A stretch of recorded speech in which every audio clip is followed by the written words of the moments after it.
Yo yo yo yo yo yo yo, c'est Manon qui fait pas du rap. Salut! Je vous retrouve pour une nouvelle vidéo qui va vous faire très plaisir. À votre avis, je vous fais le petit générique ou pas? Allez, c'est le retour des vidéos paranormales. Le retour. Allez, fais la danse avec moi. MDR.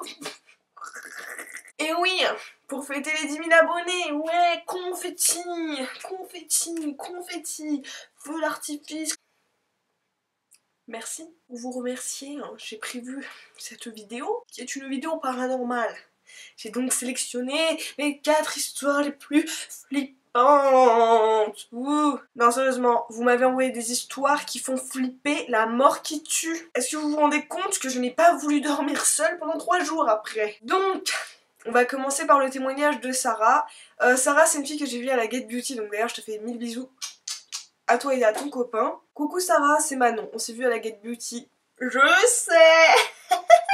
Voilà, je disais juste ça comme ça au passage, et tu peux citer mon vrai prénom, t'inquiète pas besoin de dire un faux nom. Il en est hors de question. Moi je fais ces vidéos juste pour inventer des prénoms aux gens, donc tu vas t'appeler Sarah Croche. Sarah Croche, ça rappelle, ça redémarre, ça... Bref, j'ai pas d'autre idée, Sarah... Pour expliquer le contexte, quand j'ai eu 8 ans, on a déménagé, mes parents et moi, dans une nouvelle maison, vous voyez le truc venir je pense, qui était beaucoup plus grande que la précédente. J'étais toute contente, sauf que, au bout des premières nuits, je ne m'y sentais vraiment pas bien. Je n'en parlais à personne de peur qu'on me prenne pour une dingue, mais dans certaines pièces, je sentais une gêne, mais vu que j'étais petite, je n'arrivais pas à comprendre pourquoi. Le grenier, la chambre de mes parents, le grenier, putain, ne jamais aller au grenier, jamais, never. La chambre de mes parents, le sous-sol me faisait vraiment peur. Pas au niveau esthétique parce que tout était vraiment lumineux, mais plutôt au niveau sensation, une sensation bizarre que je ressentais à chaque fois que j'allais dans ces pièces. Il ne m'est rien arrivé de particulier étant petite si ce n'est que des fois je retrouvais des objets que je posais quelque part, et si je partais et que je revenais, ils avaient disparu, et je les retrouvais ailleurs dans la maison. Ça, vous êtes beaucoup à m'en avoir parlé, c'est peut-être genre des esprits farceurs, genre des... Enfin, c'est bizarre, hein. Je sais que pour ceux qui doivent pas du tout croire au paranormal, ça doit être totalement what the fuck mes vidéos, mais ouais, ça peut être des esprits farceurs. Et bon, je pensais que c'était moi qui imaginais ça. Au début, tout le monde pense que c'est lui qui imagine. Plus je grandissais et plus je ressentais cette gêne, mais ça devenait vraiment présent dans toute la maison. Déjà, ça commençait avec des objets qui tombaient sans cesse. Je les remettais à leur place et ça retombait juste après. Comme ça, autant de fois que je remettais l'objet en question. Les lumières également s'éteignaient de temps en temps quand j'étais dans ma chambre. Alors qu'on n'a jamais eu de problème d'électricité à part 2-3 fois, mais c'est tout quoi. Donc rien à voir. Je suis arrivée au stade où je ne me sentais même pas chez moi. Et ça depuis la première année où on a emménagé. Putain, ça doit être horrible comme sensation, franchement. Heureusement, enfin je sais qu'il y a des maisons où ça passe ou pas. Moi genre chez mes potes, il y a des fois où je me sens vraiment pas à l'aise. Mais genre, heureusement que chez moi je me sens hyper bien, genre comme chez moi, que ma chambre vraiment c'est mon cocon quoi. C'est-à-dire que certaines pièces, je ressentais un malaise, quelque chose de glacial. Mais ne croyant pas du tout au paranormal, je ne faisais pas attention, mais c'était quand même gênant. L'année de mes 14 ans, un jour j'étais seule chez moi, et c'était en pleine journée. J'étais en bas dans le salon et je regardais la télé. Je me rends compte que j'ai oublié mon portable en haut, et je décide d'aller le chercher dans ma chambre. Là, je serais dans un film d'horreur, je te dirais mauvaise idée. N'y va pas, n'y va pas. T'inquiète, tu envoies un fax, tout ce que tu veux, mais ne va pas chercher ton téléphone. N'y va pas. Je monte donc les escaliers, je traverse le couloir pour aller dans ma chambre, et si tu veux, juste avant de rentrer dedans, je peux voir la chambre de mes parents. Et ce jour-là, je ne sais pas pourquoi, avant d'y retourner, je tourne la tête, et là je vois un gars allongé juste sur leur lit. Je crois que ça m'arrive, je t'explique, je prends mes valises, même pas je prends mes valises, je prends mon chien, je me casse de chez moi, j'appelle SOS fantôme, Ghostbuster, tout ce que tu veux, et je me casse. Il me fixait avec un regard narquois en mode « Salut, je veux te tuer !» Tu vois ce que je veux dire? Un regard hyper flippant. Il souriait de façon psychopathe.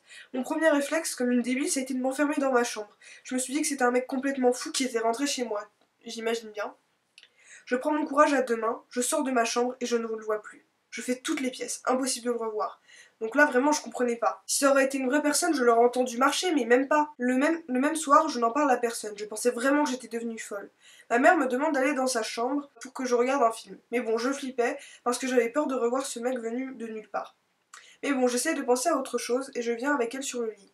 On regarde la télé quand le film se termine, on parle de plusieurs choses, puis un moment. Et là, ma mère me dit « Oh, j'en ai marre de ce lit qui grince tout le temps, j'ai hâte de changer, surtout que je ne m'y sens pas à l'aise. » Et je lui demande pourquoi, elle me dit « Bah en fait, je lui ai jamais dit, mais jusqu'à maintenant pour ne pas te faire peur, mais les anciens propriétaires sont morts dans ce lit.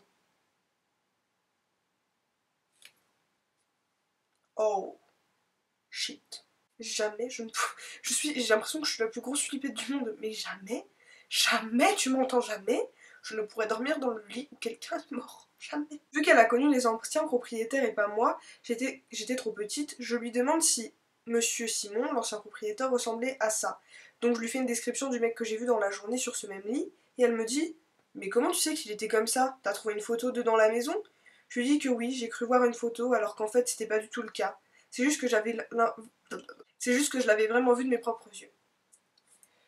C'est à partir de ce moment-là que j'ai commencé à m'intéresser au paranormal et à y croire. Ensuite, plusieurs événements se sont enchaînés, comme des objets qui retombaient, j'entendais des voix parfois dans la nuit. Mon chat ressentait des choses aussi, car des fois il pouvait par exemple dormir et d'un coup se lever et fixer un mur sans raison, ou fixer le vide et trembler de peur, quand moi aussi je ressentais certains moments de gêne. Mes parents ont finalement divorcé quand j'ai eu 16 ans et je suis partie vivre avec ma mère. Tant mieux pour enfin pas tant mieux que tes parents aient divorcé, mais tant mieux que tu sois partie vivre avec ta mère, genre loin de cette maison. Depuis que je vis avec elle, il ne m'est plus rien arrivé, alors que j'ai 20 ans maintenant. Donc je me dis que je n'habite plus dans cette maison, qui me faisait trop flipper. Je décide de parler à ma mère de tout ce qui m'est arrivé dedans. J'avais peur qu'elle me croie pas, mais quand je lui racontais, je voyais bien dans ses yeux qu'elle en avait peur. Elle finit par me dire qu'elle aussi, elle ne s'est jamais sentie chez elle, dans cette maison. Elle ressentait cette gêne, mais pas autant que moi. Et donc je lui disais que j'avais l'impression d'être sans cesse regardée de partout, que peu importe ce que je faisais, j'étais surveillée. Puis elle me dit qu'il y avait sûrement une explication à ça, parce que la maison datait de juste avant la Seconde Guerre mondiale et qu'il y avait toujours eu beaucoup de monde dedans. C'est ce que lui avait dit l'agence. Donc, à mon avis, il y a beaucoup d'âmes qui y sont restées et qui ne veulent pas ou que d'autres personnes y vivent. Donc, c'est la fin du témoignage de Sarah Croche. C'est un témoignage qui m'a vraiment. Bah, genre, quand je l'ai lu, j'étais là. J'ai peur. Parce que franchement, elle m'a un peu fait flipper, même la manière dont elle le racontait tout.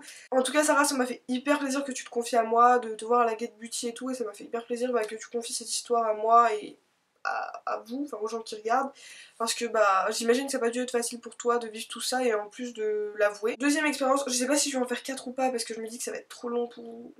Je pense vraiment que je vais pas pouvoir vous en faire 4 parce que là, la deuxième que je voulais vous raconter, je viens de la relire et elle est hyper longue. Et là, bon, je vous préviens d'avance, l'histoire elle peut paraître un peu what the fuck, un peu marrante et tout.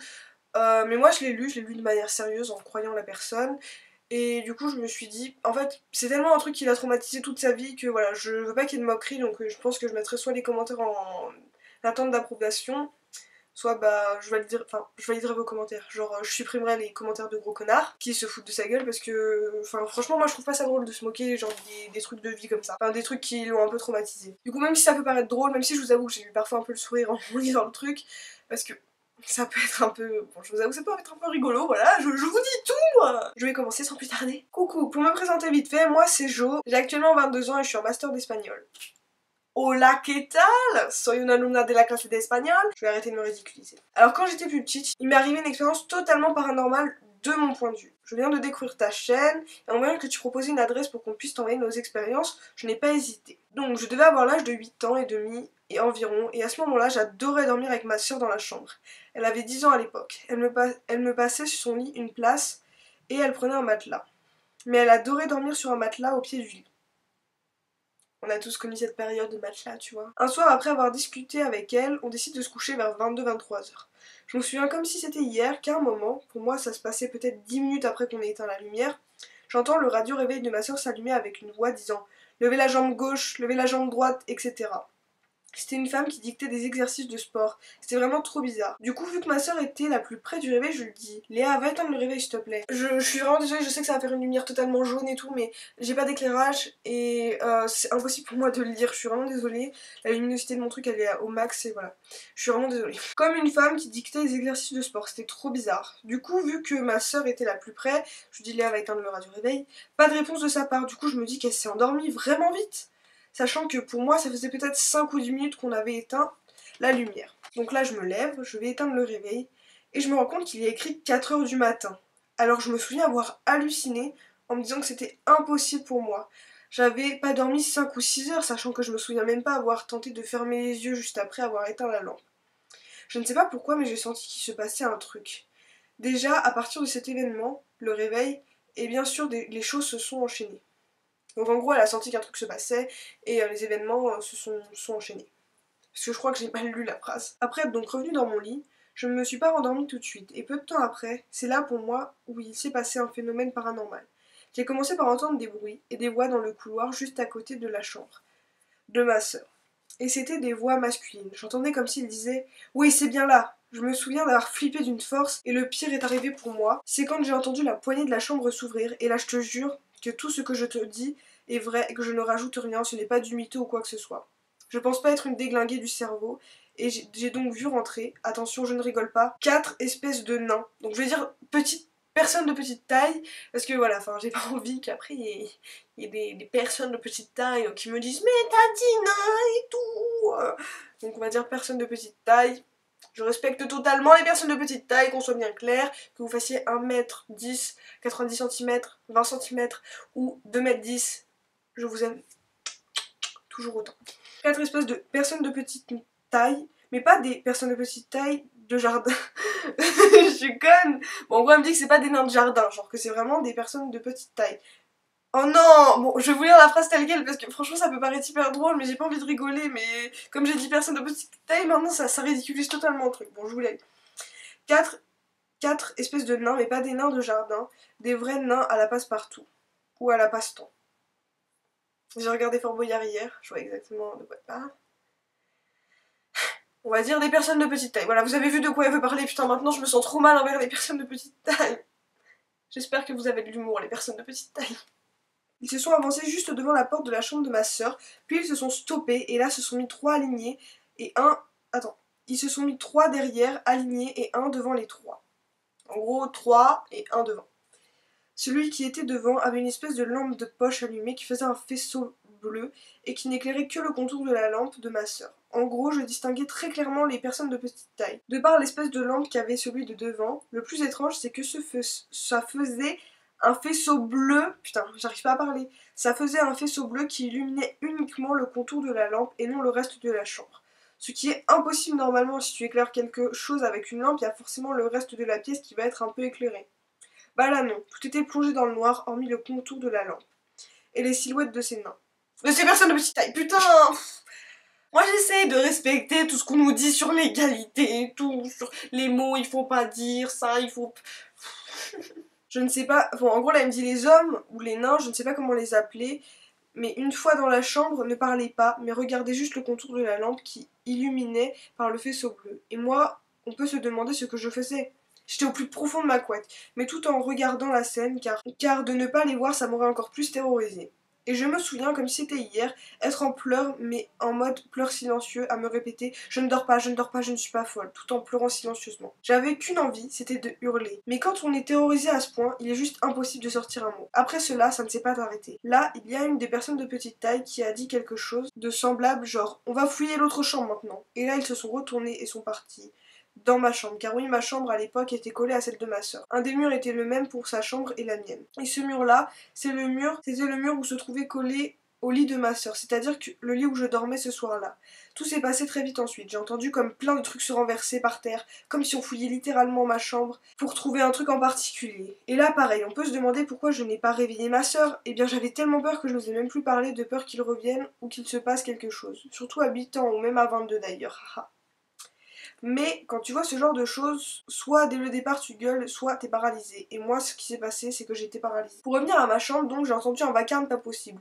Puis ensuite, ils sont revenus dans la chambre à ma sœur, se sont remis à la même place avec leur lampe, et pareil, pas un mot. C'était un supplice pour moi. Je me répétais dans ma tête que je ne dormais pas, que ce n'était pas un rêve. Et je me souviens très bien avoir mes mains vers ma tête, le tout en pleurant silencieusement. De là, d'un coup, je les ai vus partir, refermer la porte, et j'ai entendu « On peut y aller, y a rien ici ».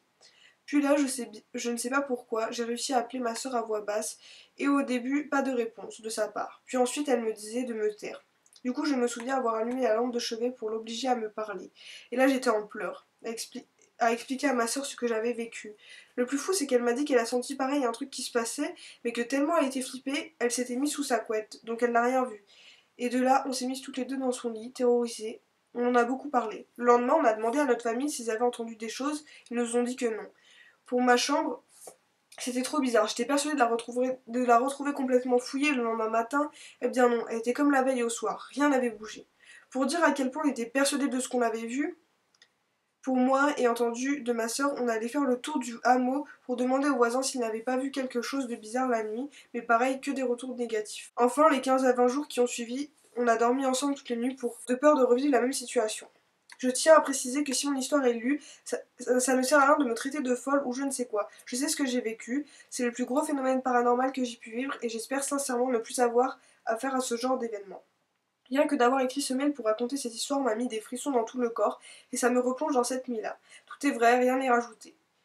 Il est vrai qu'en me relisant, pour beaucoup ça serait du fake, que ce n'est pas possible de vivre ce genre de choses, puis avec les personnes de petite taille, ou encore que je me souviens d'autant de détails, mais je vous jure que lorsqu'on vit ce genre de situation, qu'on ait 8, 20 ou 40 ans, on s'en souvient comme si c'était hier. Pour ceux qui ont déjà vécu des phénomènes paranormaux, ils me comprendront. Je ne peux expliquer ce que j'ai vécu ce soir-là, si c'est du paranormal, si c'est un rêve lucide ou autre. Ce que je sais, c'est que j'étais plus que consciente et qu'aujourd'hui, à quasi 23 ans, je maintiens mon jugement sur ce qui s'est passé. Quand je raconte cette histoire, souvent, même tout le temps d'ailleurs, les gens en rigolent et me disent que j'ai vu les 7 nains, Blanche-Neige, nanana. Je préfère en rigoler et me dire que je sais ce que moi j'ai vu et que ma soeur a ressenti également tout ce qui compte. Voilà, voilà, bisous. Donc pour répondre à tout ce que tu m'as dit, parce que tu m'as dit pas mal de choses, franchement si ce que t'as dit c'est vrai, enfin surtout le plus bizarre. Le premier truc bizarre c'est que ta soeur elle a ressenti totalement pareil. Encore il y aurait eu que toi qui aurais ressenti, peut-être t'aurais pu te dire que t'as fait une hallucination. Genre typiquement moi il y a pas longtemps je me suis fait opérer d'un truc et j'avais tellement mal que j'ai eu une hallucination en gros de douleur, genre vraiment extrême, c'était vraiment extrême. Pareil quand on prend des médicaments, qu'on se drogue et tout, on peut faire des hallucinations. Or là t'avais 8 ans, donc je ne pense pas que tu te coquais comme ça à 8 ans. Et là bah ta soeur elle a ressenti pareil. Et puis encore deuxième truc, je pense pas que tu aurais pu inventer une histoire comme ça, enfin genre faut être totalement barré dans ta tête. Alors à moins que tu sois totalement folle et que tu veux à tout prix passer dans cette vidéo. Je ne pense pas. C'est hyper bizarre. Donc franchement c'est hyper bizarre, ça m'a mis un peu les frissons aussi pareil quand je l'ai lu. Je l'ai relu plusieurs fois cette histoire, je l'ai racontée à des potes et tout et m'ont dit why. Enfin franchement ça doit être hyper dur de vivre avec ça, du coup tu dois avoir hyper peur j'imagine. Enfin perso ta place je serais terrorisée. Et voilà, je trouve que t'as eu beaucoup de courage de le raconter, donc merci à toi. Donc voilà, comme j'ai lu déjà 2 histoires qui sont hyper longues, je pense que bah c'est tout. Je suis désolée, j'avais dit 4 histoires, puis 3, puis 2, mais bon... Mais bon, là c'est trop long. Donc n'oubliez pas qu'il y a toujours l'adresse mail pour m'envoyer vos expériences paranormales. N'hésitez pas aussi à aller voir mes réseaux sociaux, mon Facebook, à liker ma page pour m'envoyer un message et tout ça et qu'on puisse en discuter si vous avez envie. Voilà, c'est tout ce que j'avais à vous dire. J'espère vraiment que ces 2 histoires que j'ai sélectionnées vous auront plu. Et voilà, n'hésitez pas à me donner vos retours sur ma lecture. Je sais que je lis pas hyper bien, que je lis un peu vite et tout, mais vraiment c'est pas facile, croyez-moi. Je vous fais à toutes d'énormes bisous et puis je vous dis à très bientôt pour une prochaine vidéo. Bye bye, bye bye, bye bye, bye bye, ah ouais, bye bye. Yo yo yo yo yo yo yo yo yo yo yo yo, c'est le rat qui fait du